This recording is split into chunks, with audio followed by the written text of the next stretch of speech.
Game 3, OMG versus Ultra Prime. Ultra Prime have had some good early games. They clutched out their first game, second one. They didn't manage to do anything close to it. OMG pulled the triggers on the engage, and they absolutely blasted them off the map. We have a side change now.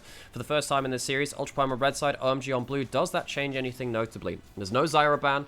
No Leona ban. Corki Tristana. Well, Tristana's kind of less powerful now on that 14-14. And that does mean that the Lucian comes in as first pick for Angel. 3 games of Angel's Lucian now. We'll see whether Yukai gets himself towards that one as well. Zyra, first time I believe it's been let through the draft. So that one still remaining quite high prior. I thought that it was going to maybe fall off a little bit because of some of the changes to the champion, some of the nerfs. So Ultra Prime potentially going towards that one. Hacker, of course, a very proficient player of this one. There's also a chance then to pick up something quite impactful as well. I mean, maybe the support role could lock in that Leona if you wanted to. You don't have the best engage coming through from Hacker. You don't have something like that Lilia ult this time. Maybe going towards something for Niket like the Leona or the Rel could potentially help for them. Could also lock in the Zeri. And Zeri's also been a powerful pick for that doggo.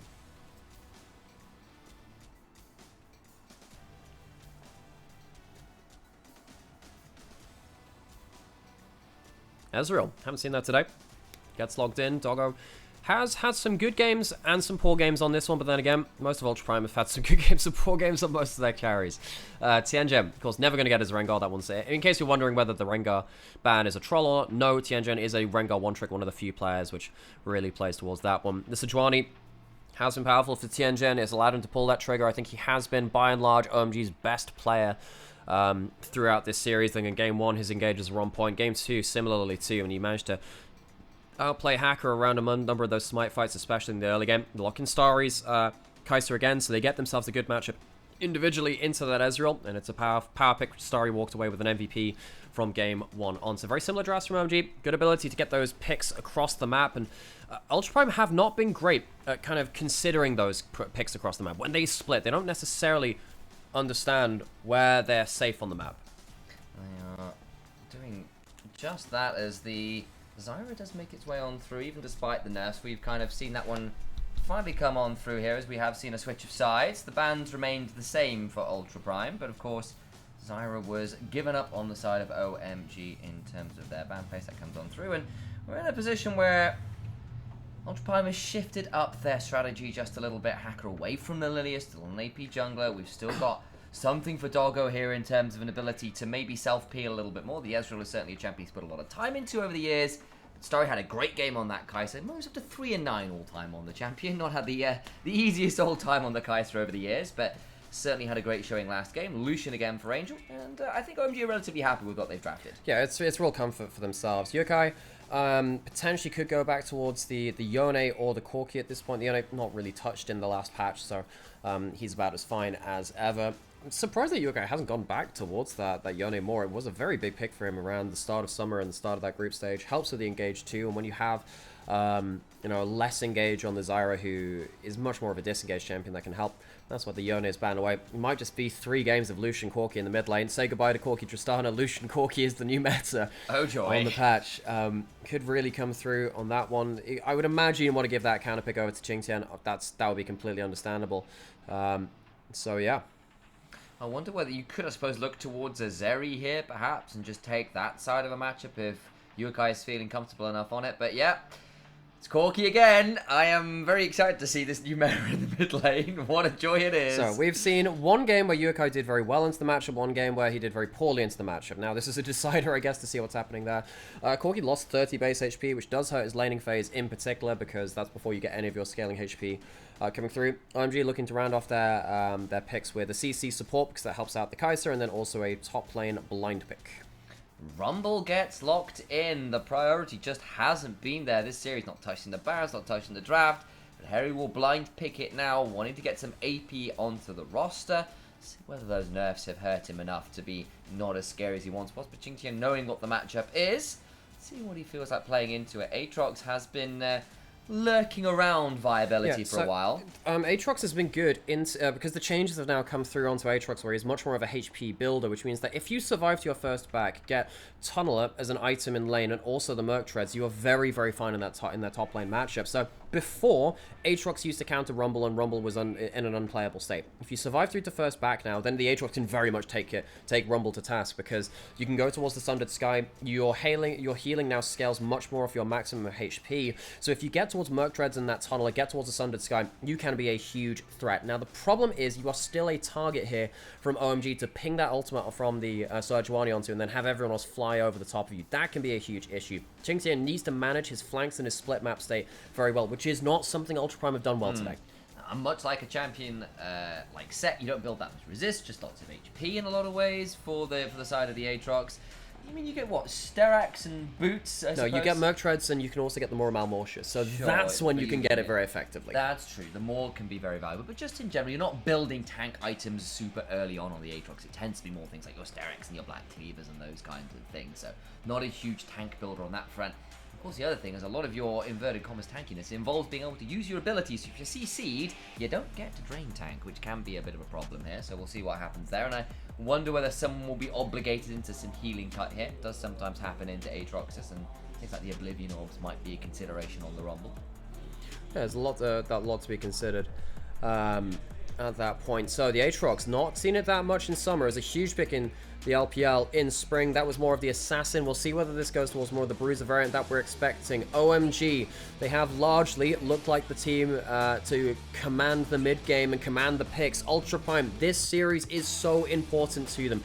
If they get themselves this series win, they bring themselves to 3-3 and can get themselves a potential 4-3 finish, which could put them into that top 4 of the Nirvana group. They lose here, and everything could be gone. Lost game 1, but Ultra Prime falling apart in game 2. Their flaws still hurting them. Last game to decide it all.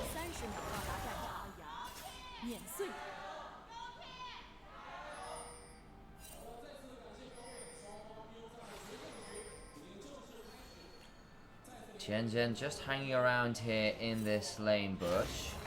Could prove a little bit scary. Should be fine enough as it stands. I wonder whether Urukai might be spotted out here, but they're just trying to see whether an interrupt will come through onto Zyra. Unfortunate plant spawn over the wall there, by the way. There we go. Tianjin about to try and walk in and stop the plants, and Urukai will try and stop it. Qingxian, 100 games in the LPL. Feels like players rack that up very, very quickly. Ward put into that into the red side jungle of Ultra Prime. They'll know it's there. Yukai would have spotted that coming up, and he took a trade for it too. His Angel did pretty well with that press the attack trade very early on. You can see that the Lucian, particularly by pinging that Q through the wave, can really get a lot. Missing that Foss Bomb early on too, not necessarily what you want from Yukai. In the first game, he got a really good level 1, level 2 trade. Got the level 2 over the Lucian very early and managed to get... That's a second Foss Bomb missed. You can't do that, Yukai. These Foss Bombs are so important early. You know, game 1 of the series worked out really well. At least manages to walk out of that first one, gets himself into this early laning phase. But this matchup has been so important. But he's 0 for 3 on Foss Bombs. Angel's 0 for 2 on piercing lights at least. So he missed the first 2 in lane there too. So neither mid lane is hitting them. The problem is that the Lucian's still the one with the control of the wave right now. Yeah, Hacker's going to get himself a free clear through that top side. Interested to see what happens to the bot lane too. Ezreal Leona can be a very powerful bot lane, but you need to hit your skills followed up with the Ezreal Qs. We've seen Doggo have some not great level 1, level 2s. Should have really had that Q off the cooldown, but because he's missing his Qs early on, it means they're not up as regularly. Because what happens is, when the Zenith Blade hits, you're happy to just follow up with the rooted Q after that point, because it can end up being just proccing that sunlight, can be very, very powerful. Doggo missing his Qs means that it just loses so much early lane pressure. It's pretty tricky. Foss Bomb finally hit from Urukai, but Angel is still the one in control of that lane pretty handily, and Harry getting a shove up towards top side. See why Hacker is pathing towards bot lane. Has actually got the priority down there. Yeah, Qingxian, he needs to survive through to first back. Missed the cannon there from Doggo. That's unfortunate. The observers do like to make sure you see those. Yeah, I have to say, Doggo's early laning phase has been really, really hit and miss. You can use the W to interrupt the recall. Maybe no, just spots it out. It's going to be a wave clip back. It's just going to be a recall and a teleport back. Hacker, quick timing on this clear down towards bot side. Not really sure there's dive pressure. Tianjin is down here as well. They'll be able to spot that one out, so it'll just be jungle for jungle clearing towards this bot side. You should not be looking for this. You can see, yeah, it spots him out. Hacker knows he's there. Just trying to get this wave in safely. Quick recall coming in from Doggo to get himself that tier on the first back. should be a Skull Crab over to Hacker here, who's got the smite up and available anyway, so this should be relatively swiftly burst down, and Niket will spot out what's going on here in terms of Tianjin's pathing onto those Raptors, who stopped taking a camp here to try and be around bot lane in case a dive came on through, but Hacker will land a stun on PP God, but now Niket's in a dangerous position, gets rooted up by the Sejuani. They thought they had the prio, but no. Doggo was back in base and walking back across from base. There is no way they thought they had prio because Angel's pushed up in mid lane. That is just an overstay from Niket. Hacker walks back, PP God wraps around because he doesn't go for the recall. What the heck has just happened there? There's no way that mid lane's coming towards you. How the heck did you think that was going to work out? I mean, also on top of that, you had Doggo back in base, right? So like, you got the wave shoved, sure, it's just not enough. Yeah, I mean, there's just no way that you can think that works out. And once again, Ultra Prime showing very early into this game that they're not really great at aggressively pushing forwards. They get caught out much more easily than a lot of other teams, and that's not what you want to see in this Game 3, in a series which could put you through into a much better position for that top 4 in Nirvana group. Yeah, for sure. Angel now in a tricky position. As he getting the web shoved a bit hairy now, being chunked on as well.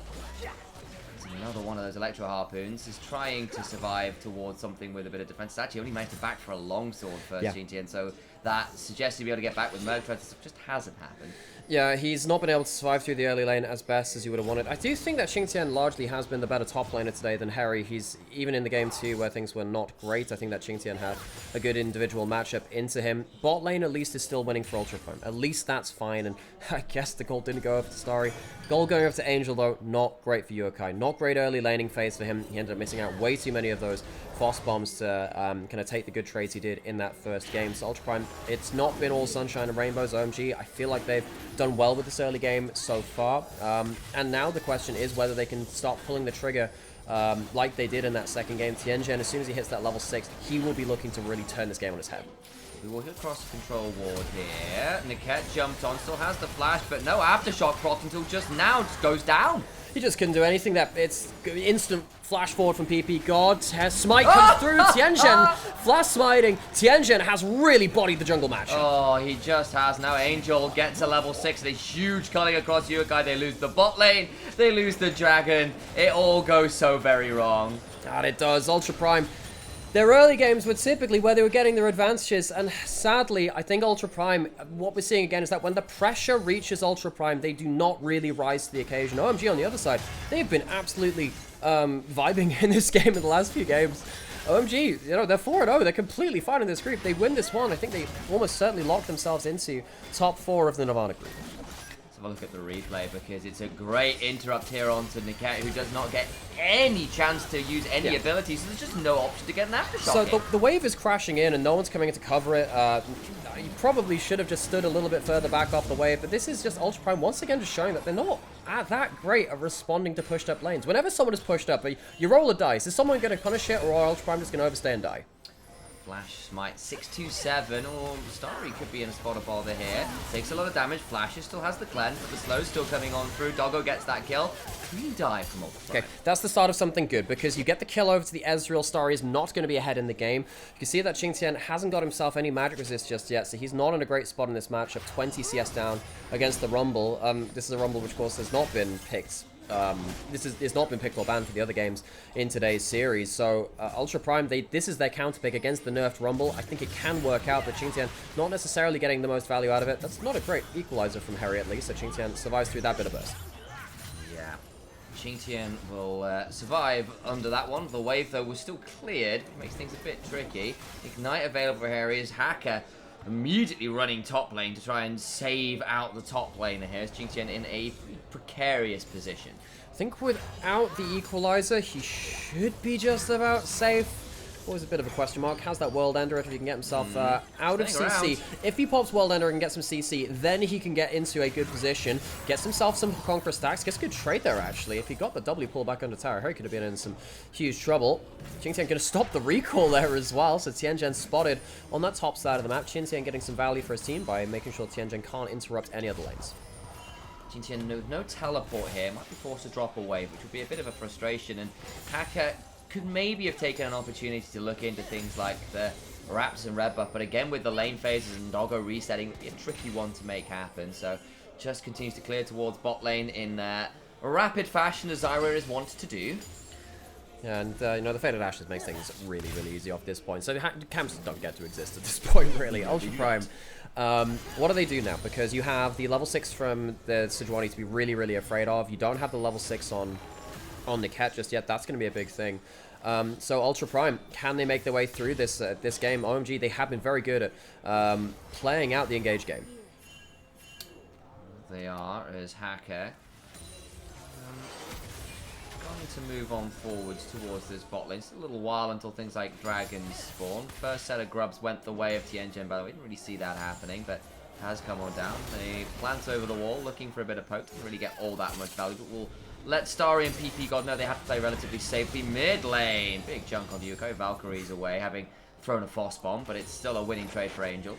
Yeah, it is. And Angel getting that first blood after the unwise overstay into the enemy jungle from the Cat and Hacker means that he's just rolling ahead in this matchup. You can see in top lane now you have almost Merc Treads and then also the Hex Drink for Qingtian, so he should be able to fight back much more effectively now.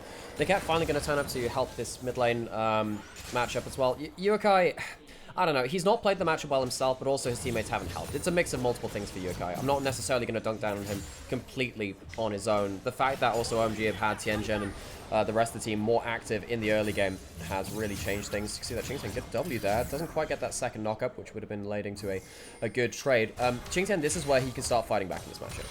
He certainly starts to try and do that. We'll need to. He's down 20 odd CS, which can be a pretty scary position to be in. The Haunting guy is already in the inventory of the Rumble. Fated Ashes, but going for that slightly more HP total and the more damage over time in combat, that's the burn. Yeah, I mean, Rumble has always just loved this component. It makes so much sense for him, and means that because he's so constantly in battle as well, he always gets huge value out of that one. Now we have Ultra Prime moving their bot lane away from that bot tower. You can see that Yukai being left into that one. Angel now going to be left alone in the 1v2. Yukai can maybe scrounge up some gold from side lane tower at this point too. Hacker protecting that wave crash in, leaving Qingtian to the weak side of the map. Qingtian has not always been the great weak side player. He's grown into that a little bit more, but now we get to see Yukai at least getting some plate gold here. Giving up 6 grubs for it though, that's...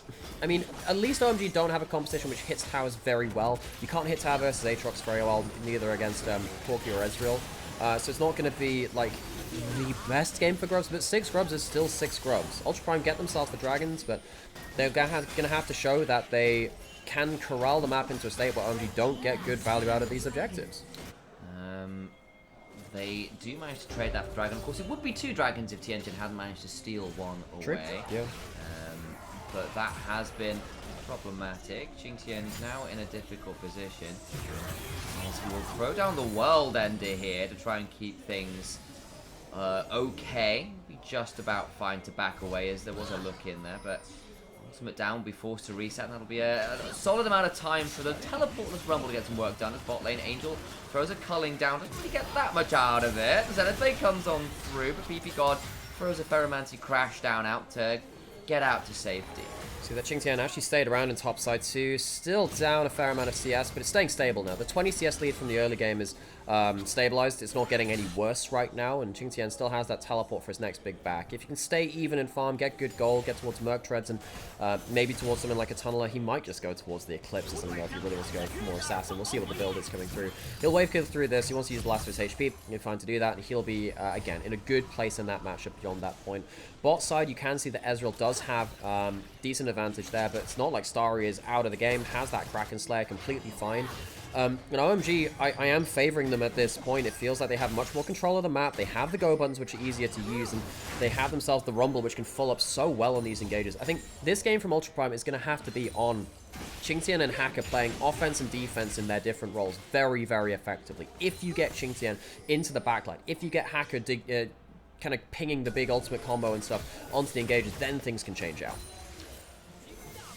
That'll be a task perhaps a little easier said than done, as Ultra Prime's mid games have been a point of woe in both of the games this time around. They managed to clutch it out regardless in game 1, but from a point of being even, they just haven't really had the easiest time of it. Qingtian will get a little bit of time towards this bot lane. Should be able to claim this turret here. Oh, if it's first turret, potentially, they teleport in and in to prevent the wave clear. That's pretty okay, I think. So they're sharing the gold between Yuka and Qingtian. That means that they go just about even in their matchups. Niket finds that PP gold again, but he just crashes down all the time. He just pulls himself away from that. It's going to leave Harry alone in topside to get more gold from there, though, because no one's teleporting back up towards that turret. You could see Aatrox recall and teleport towards it to save the last couple of plates. He might just want to save his teleport for the next big play, though. So giving the gold over to Harry, the 6 grub's going to make this very easy. I don't know if I love that. Qingtian now finally does have Tunnel of Merc Treads and Hex Drinker, so again, very fine in this matchup. But Harry giving him a lot of gold means that while Aatrox is now good in this matchup, how does everyone else deal with the Rumble? Yeah, it's certainly very scary, and despite having the teleport, this is a Hexgate Rift. Your ability to get to fight's a bit easier than you might otherwise. It's still pretty okay. Of course, you can't go from one lane to another as freely, but on the resets at the very least, this Rumble will still have a bit more mobility than might otherwise have done. Okay. Now, folks, also worth noting as well, the second series of the day, JDG versus LNG, has started on the other stream. We will switch over to that as soon as this series is done, so keep with us for that one. We'll switch over ASAP. We'll get right up back into live when that happens as well. Need to finish off this one first, though. Ultra Prime, seeing if they can bring their scoreline back to even 3-3 would be a really big moment for them in this Nirvana group if possible. Yeah, it would be a whole thing for sure, but that game is for another moment, as right now, OMG setting up around this Herald, but Ultra Prime really wants to come and contest this. Yeah, and then this will be a big telling point. How do they deal with the level 11 Rumble? Can Qingtian affect these team fights as well? Ultra Prime, they're stuck in the pit. Niket doesn't want to be stuck in this position. The terrain for Ultra Prime isn't great. Tianjin might just punt them into the choke point. Yeah, misses the Glacial Prison. The Equalizer isn't fantastic, honestly, as Niket steps on forward. Teleport now coming on through as Qingtian. Not popped the World Ender quite yet. Tianzhen gets a slow onto Hacker, but lots of ultimates used to not a lot of avail. I think, honestly, OMG missing the big combo is what's going to determine this fight now. They get some HP out, but that's about it. The PP goal could still go in, though. He's angling for it. Cullen comes across again, gets a bit of a chunk, but not a huge amount of avail. And Ultra Prime, despite having the advantage in some of those potential extended fights, decide, look, we don't want to play this hard. We'll give this one over. Yeah, they lose enough HP that they still don't want to stick around for the fight. They didn't have themselves the Solar Flare after that fight too. I misspoke on that one. They still had that Solar Flare. And Qingtian chooses not to pop that ultimate, knows that he doesn't really want to stick around, doesn't quite have himself at, you know, the completely absurd Aatrox point of power now. But now by giving up this Herald to the 6 grub team, OMG can find themselves a way to hit that turret. Ultra Prime giving over more ground in this early game to OMG. They are Dragon number 3 spawning for the game. 10 seconds until that will be second Dragon for whichever team claims it. We're in a position where Zyra can get along here, and of course some of the reset timers might be a little slow, but you're on a Hex Rift, so your ability to get to this play is a bit easier than it might be in another scenario. Mid lane being the point of concern here for OMG. You've got the Herald, can use it to try and fight for pressure, as Ultra Prime will be pretty swift in taking this Dragon. They will be, but they will lose mid turret. So now, OMG, do they look for an engage as they try and wrap back around towards that mid lane? So mid lane turret is going down. They have 6 scrubs. This is going down with that. I mean, the Herald is basically glorified. Cannon minute. That's a good combo. That's a huge amount of damage on the Tianjin, doesn't quite die, but the Tianjin gets hit by that True Shot barrage, doesn't fall to it though. Qingtian finally falls, into the backline goes Niket, but they just don't have enough damage, everyone's so low. They'll land the Grasping Roots, Tianjin lands a Glacial Prison to claim another kill, but here is Hacker trying to get another bit more damage onto Tianjin, who's having the plan slowing down, and Doggo gets that one. Into the bush goes PP, God stays alive, it's a 2 for 2 somehow? Yeah, I don't know exactly how that worked. Qingtian uses the Q3 flash, but Tianjin just holds onto his flash and means that the Aatrox doesn't get the team fight value. You've got to be able to team fight well in this game. Angel gets the tier 2 as well, so Ultra Prime walk away, getting the Dragon, arguably winning the fight, but it's kind of all over the place. Angel might be put out on here. He doesn't get to the Hex Gate. He's going to get cancelled out by Niket. Now Angel is going to get caught out. This is now a big moment. Went to get the tier 2, secured it, but will likely trade his life for it. Should trade his life for it. Doggo manages to get the auto as Angel played pretty well there to make that one a closer run thing than I thought it would be. Yeah, Niket cancels that back, and now Ultra Prime, with Angel being off the map, they might get themselves top lane turret too. This will be an extended play. Now the extended play, I think, works out for Ultra Prime. So this is the retreat from Dragon towards mid lane, but think about how things work out in this extended play. You lose that mid lane turret, and you lose the inner turret as well, but you get the Dragon in the fight because of the extra kill in this fight for Ultra Prime onto Angel probably works out in their favor. Qingtian not having the great team fight really not helping though. A great snipe from Qingtian too, from Tianjin though. It's really nice. And then you're thinking, okay, it's going to get pretty messy. The plant comes on down. The Q claims that kill. In a lot of ways, I thought OMG were lucky to get away with as many health bars alive as they did, because everyone was around 10% at the end of that. So Ultra Prime get top lane turret, OMG took bot lane turret, so it's 3 turrets in that full trade from OMG, including one of them being the mid lane inner. Ultra Prime get 1 turret in the side lane, but they do get themselves the dragon. They get 3 kills onto the Ezreal.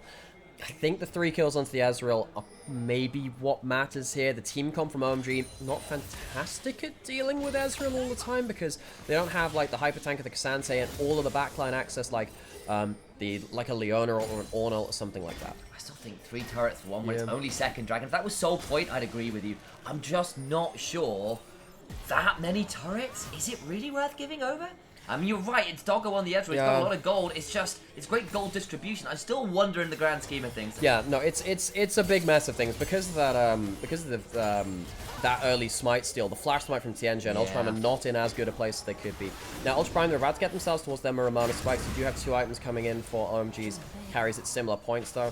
Qingxian needs to have a good team fight on this Ezreal, on the Aatrox at some point, too, because he has that Sundered Sky, he will be a bruiser, but he should have been less far behind than this than he was in the same point. Both of the team fight angles he's chosen so far haven't worked out for him, both around the Herald fight and then also around that Dragon fight that he's failed to get good impact and has 0 kill participation so far. If Qingxian can have a good team fight, then the Aatrox starts proving its value, but Aatrox has always been this champion where he has to deal enough damage to drain tank through a team fight. If you are behind the game and you're not getting onto the right targets, and big clumps in the team fight, you don't get that healing, you fall further behind, and you just get burst out at the start of that fight. You are not a tanky person if you are behind the game.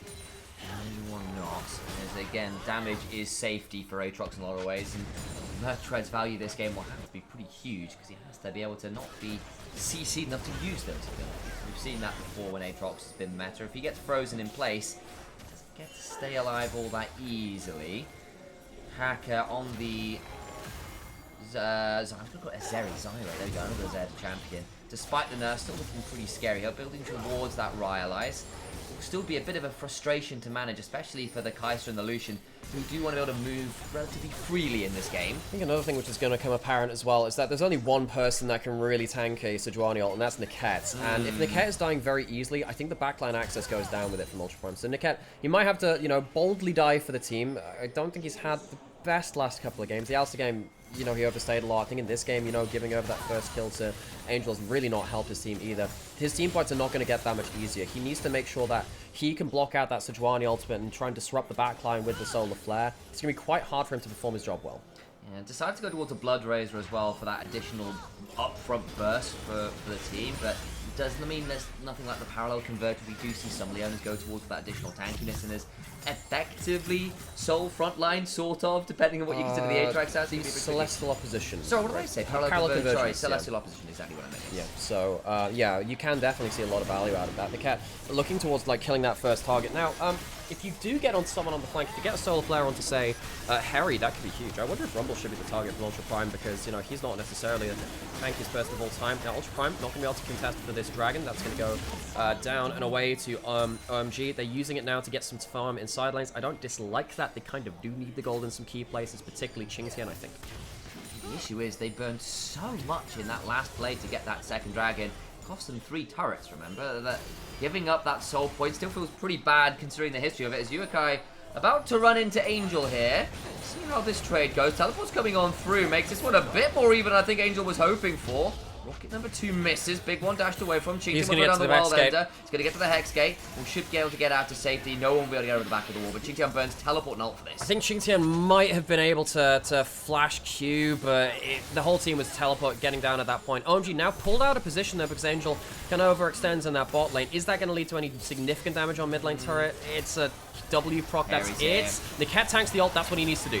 But Harry can now look towards an equalizer as well. There's no real way to get a hold of this mid lane tier 1 regardless. Good chunk out from that ultimate coming through from the Ezreal. You see the 2-item spike from Doggo doing a lot of work. And Niket doing his job there and tanking up that Sejuani ultimate. I will say, once that Sejuani ultimate's down, the Rumble equalizer loses a lot of value because you can't pin people into it nearly as easily. You really want that to be an important Sejuani ultimate. Tianjin has largely done very well in the series. Tianjin I think we have to start revisiting our opinions of this guy from those of us who knew him from IG first and foremost. He looked really bad on that team. On this team, though, he has really looked really good at pulling that trigger, especially in this group around the Nirvana teams. Yeah, Szechuan has always been a bit of a specialty of his as well, for all that he is notorious for things like the Rengar and those carry options. Has always had a side on that brawlery front. There's a ward there that observers are pointing out. It could end up being a teleport angle for Angel should he wish to take it.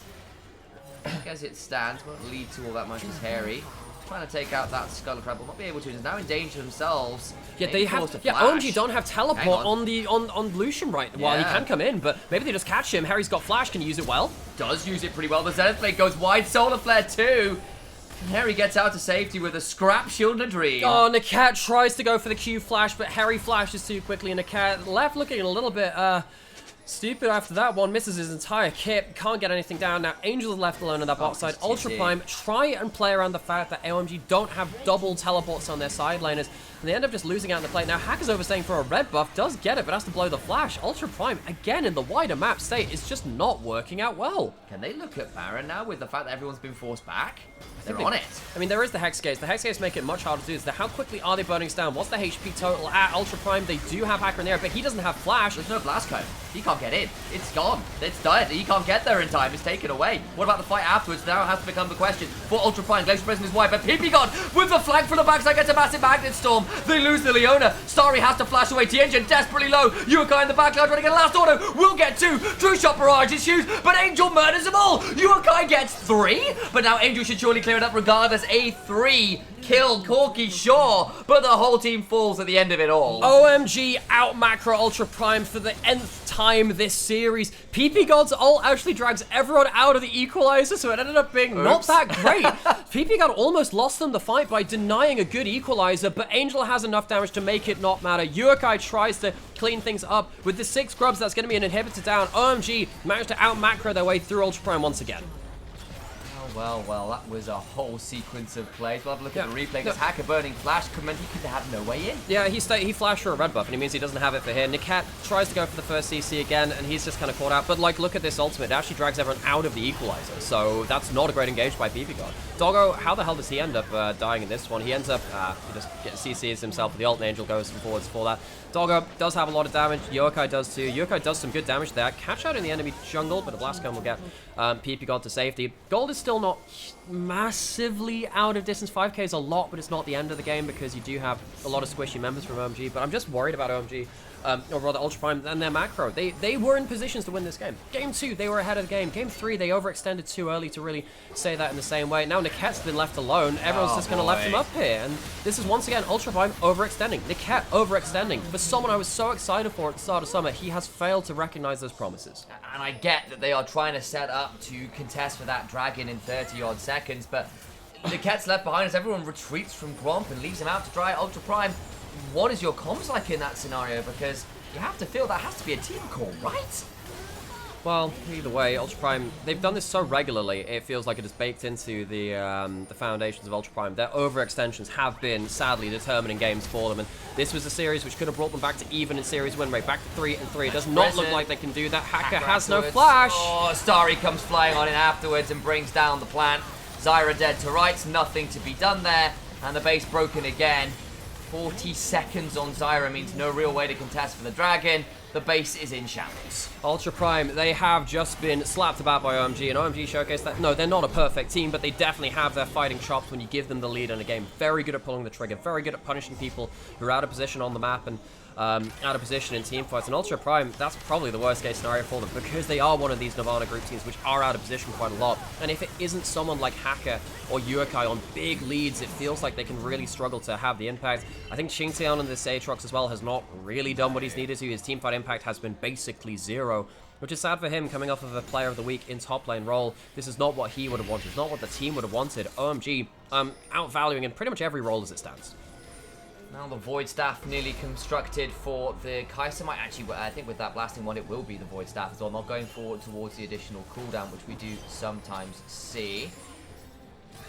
Now we'll make this a bit of a contest for this tier 2. Ultra Prime holding on to that one just okay for now. Niket and the rest of Ultra Prime trying to hold on to their last remaining structure outside of their base. fact that Doggo was so far ahead in early game and now is so far behind is it is a bit of an issue. So, Ultra Prime, what can they do here? Realistically, what can they do? They're behind on the map. Their macro has been poor in this game 3. OMG have really punished them. That Baron play, which led through to that fight for them, has led to so many turrets. And while before we were saying, oh, you know, the gold's not necessarily out of touching distance, it's getting to that point now where so much gold has come through, particularly onto the carries. The damage is so disgusting. That last remaining inhibitor turret going down with the 6 scrubs, it disappears. The solar flare lands, it's only onto really PP God. Niket goes in and immediately regrets his choices. Dies in a blink of an eye. Xingtian's not on the flank either. You need that Aatrox to be doing damage, and you understand the fact that that is the best chunk you've gotten in the last 5-10 minutes. He flashes back after he gets that Zenith Blade, but the damage just isn't there. If they can't win this fight, where they catch a target and there's no Equalizer, no Sejuani ultimate, what can you do? Ultra Prime, they are trying to find that needle in the haystack, and they are finding a whole lot of hay. They are, and I don't blame them for looking, right? You said there's a lot of the cooldowns down. They've got a chunk. It's about the best they're going to get, but it means so little at this point. The last remaining inhibitor goes down with no contest because you have no engage anymore. Yeah, no, that was the time to engage, and I just don't think the rest of Ultra Prime are looking. I think Niket probably chooses the wrong target as well. PP God once again showcasing that you can just crash down away from that Zenith Blade. He's been having a good series. PP God has not always been excellent, folks.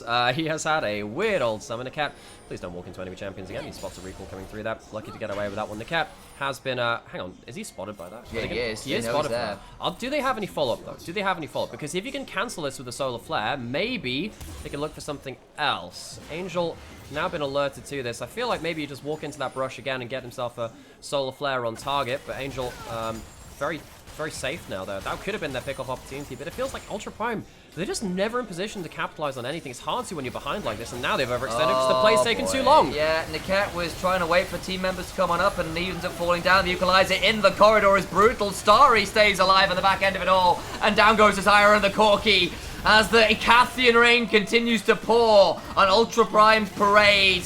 They will not find the third win they were looking for. A triple kill to Starry. It might be a donation of a quadra, but no, Harry gets that one.